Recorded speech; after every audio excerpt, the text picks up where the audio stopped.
you for all that you've given me. You are generous and good forever. Help me share the love you're showing me. I want everyone to know you better. Ooh, I don't wanna miss out on the good right now.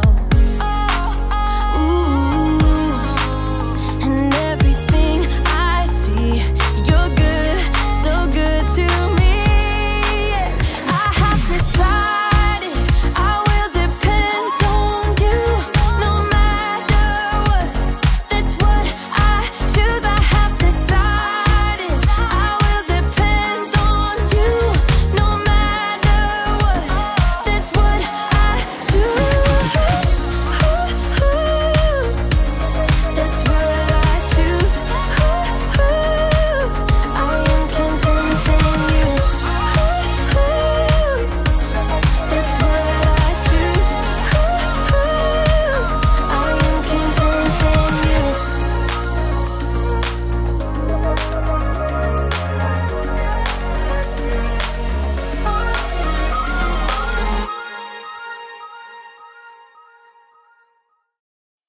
Welcome to Story Lab. This week, we're talking about trust, while we look at the story of a man who had a lot to worry about. Oh, and we're also going to be doing this.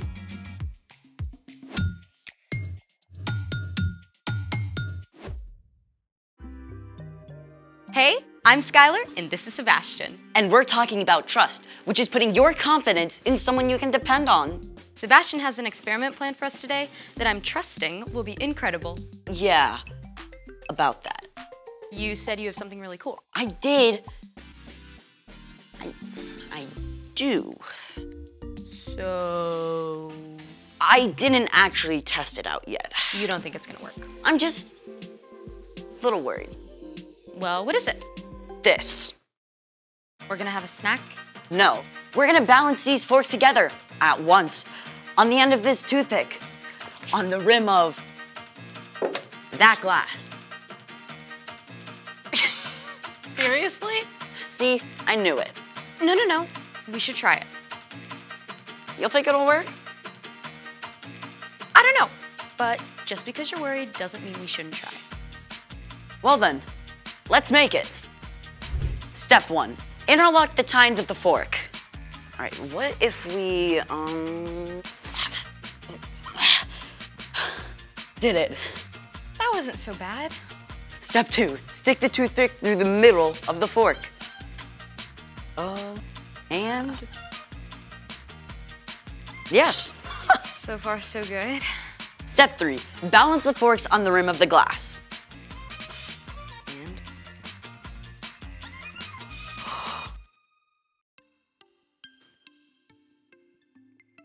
see? You did it! Super cool. You didn't have anything to worry about. That's not what I was worried about. What are you worried about? Step 4, Step 4. do not try step 4 without a grown-up. You'll do. Thanks. Step 4, we light the end of the toothpick on fire. Hold on, what's supposed to happen now?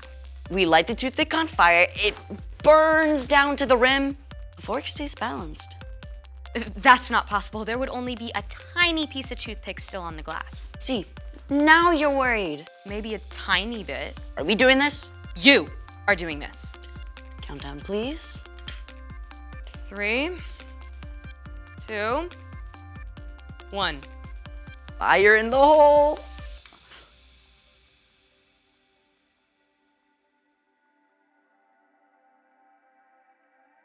What? How is this happening? Hold on. So turns out the center of gravity where both forks balance is actually below the pivot point where the toothpick balances on the cup, which is why it stayed up balanced when the toothpicks were burned up. Incredible.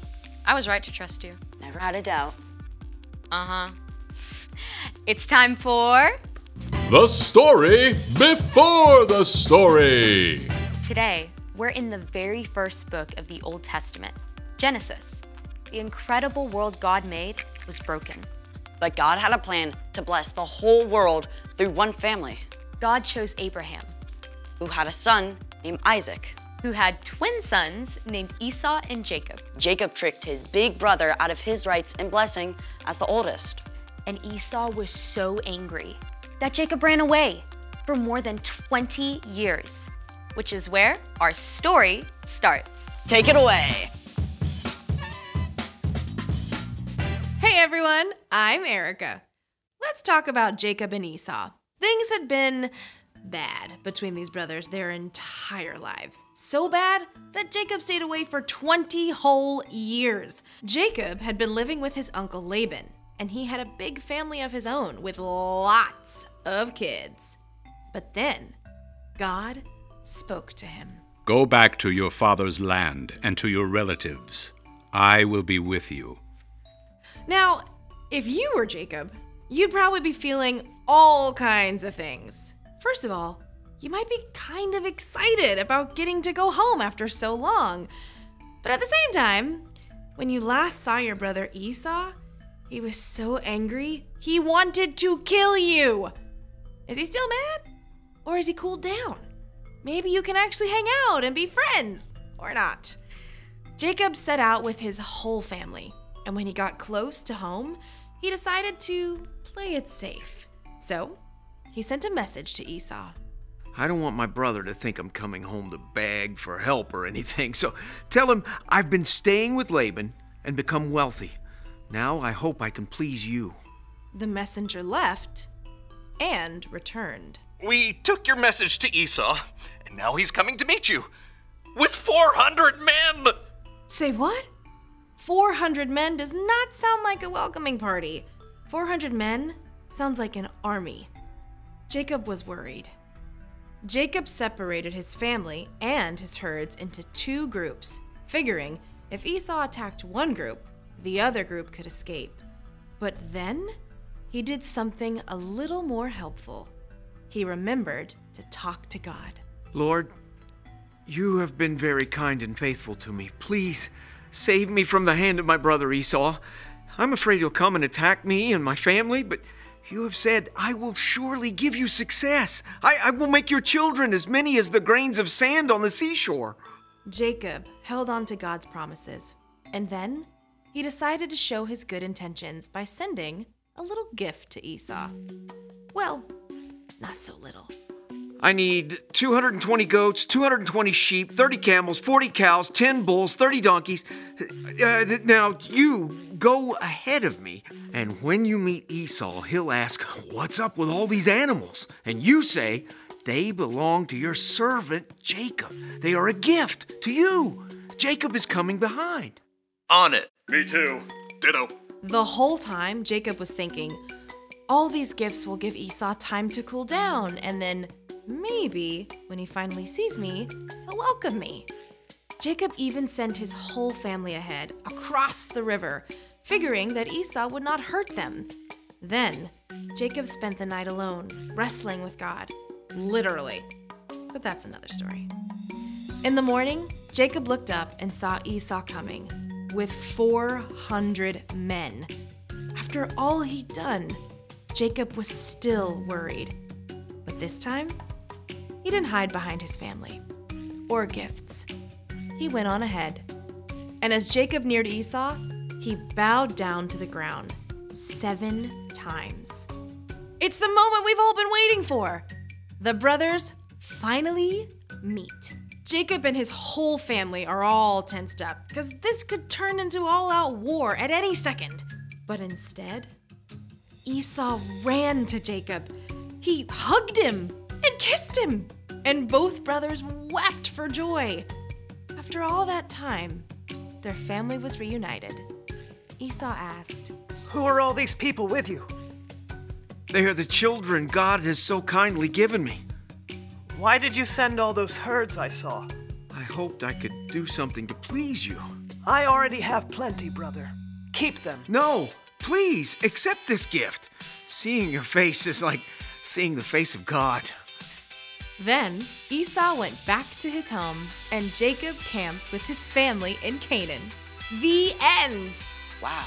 Jacob was so worried, but what he was afraid of didn't happen. Kinda sounds a lot like me today. I mean, I spend time stressing about something and then it turns out okay. It's super easy to do that, but you can trust God with the little stuff and the big stuff too. Jesus did that. I mean, even when he knew he was going to be arrested, he talked to God about it. And then he trusted God to be with him through everything. That's right.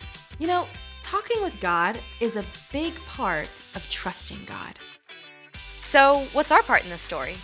Well, maybe you're really worried about a big test. You can ask God to help you study and give you a clear mind. And then trust that you'll be okay, no matter how the test goes.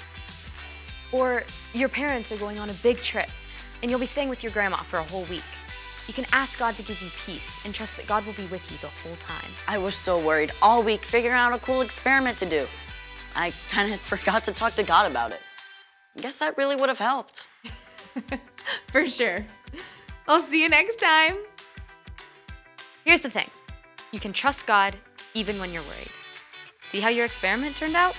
Brilliant. Next upon this toothpick, I shall balance myself. Hold this. You're actually doing this.